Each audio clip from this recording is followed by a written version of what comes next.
going to talk about the relationship between trauma and behavior and learning. And to start that, we need to start with a basic premise that we just all need to agree to as a foundational element. And that is that your emotional state will dictate your behavior.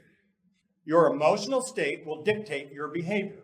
For example, if you are grumpy, you are much more likely to be easily frustrated and curt with others. Whereas if you are grateful, you are much more likely to be generous and thoughtful. You are less likely to be generous and thoughtful if you're grumpy. True statement? Right. Okay, this is part of our human experience. And if you are upset, which means the world is not going your way, you will speak, behave, and discipline much like your parents. There is science behind this.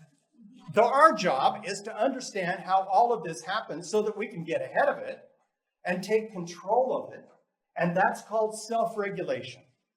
And we're going to build the science behind that. So in order to do that, the first thing that we have to do is we need to make you all brain scientists. Your brain is organized from the bottom to the top and from the simple to the complex. And you can make a model of your brain with your hand. Daniel Siegel calls it the hand-brain model. Now down here at the base of your fist and down with your wrist, this is your brain stem. This is the simplest part of your brain. Even lizards have brain stems, and that's why sometimes it's called the reptile brain. It is the most primitive part of your brain. Now, your brainstem has one job and one job only, and that is keeping you alive long enough to pass along your genome. It's not like it really stops working once you do have kids, but I'm just saying its job is to keep you alive. I call it the Bee Gees portion of your brain. And it's constantly surveying the environment to determine whether or not you're safe. And if it determines that you are not safe, it reaches into its toolbox and it only has 3 tools. And that is fight, flight, or surrender. Fight, flight, or surrender, the only 3 tools that are available to the brainstem. Now, moving up into the center of your brain, you have a series of structures that together we call the limbic system. And the limbic system is your emotional brain. Your limbic system is constantly surveying the environment to see whether or not you are loved. It wants to know whether or not you belong, whether or not other people like you. That is the limbic system. And if other people disagree with you, well, they must not like you, then what does that do? That triggers your emotional brain. This is your emotional brain. Now, your emotional brain also has a toolbox. And it reaches down into its toolbox when it gets triggered, when you get upset, and it has one tool and one tool only, and that is the tone of voice, the facial expressions, the words, and the body gestures that your primary caregiver used prior to the age of 3. That's how early this is encoded into your brain. Now, I told you I have 3 kids.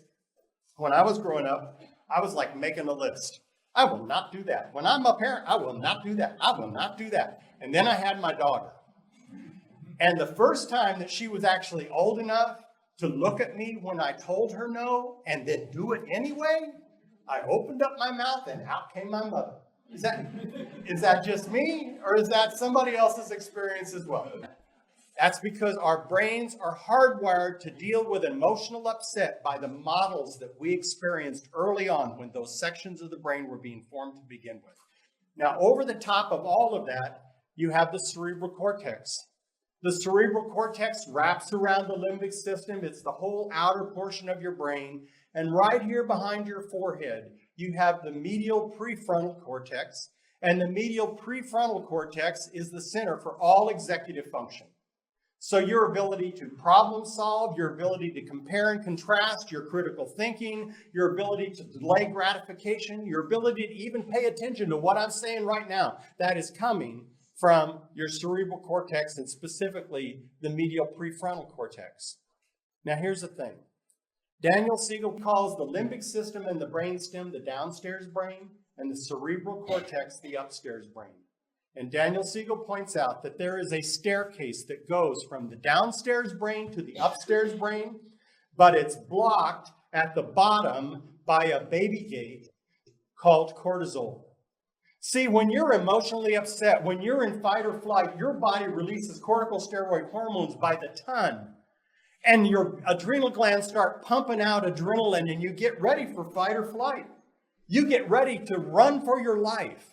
It constricts your blood vessels so you don't bleed to death when you're slashed by a saber-toothed tiger. It puts more blood into your large muscles so that you can run faster. But cortisol also shuts off everything that you don't need for survival.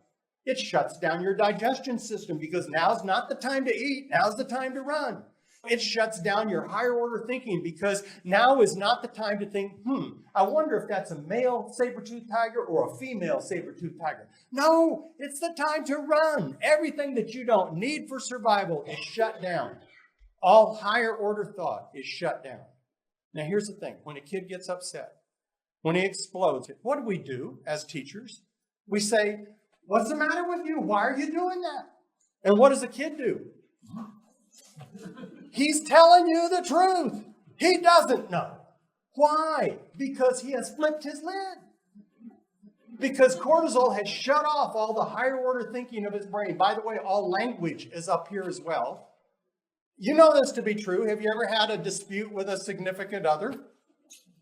Okay, when do you think of your best one-liners? At the time? No! Right? It's when you walk away, it's like, oh, I should have said that. Come back here. This isn't over. Why? Because you have flipped your lid. You have disconnected the higher order thinking parts of your brain. Usually what happens when you're in a dispute with somebody else, they come up with a really good argument, and your argument in the contrary sounds like blah, blah, blah. Here's what science says.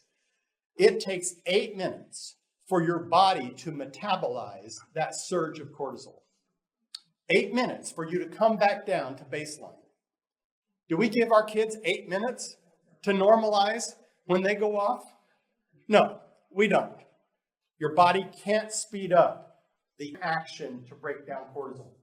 8 minutes. And for children who come from hard places, children who have experiences of trauma, it's going to take longer because their ambient level of cortisol is even higher. And I'll show you what that looks like as we walk through. All right. There's the brain foundation for why we act the way that we act.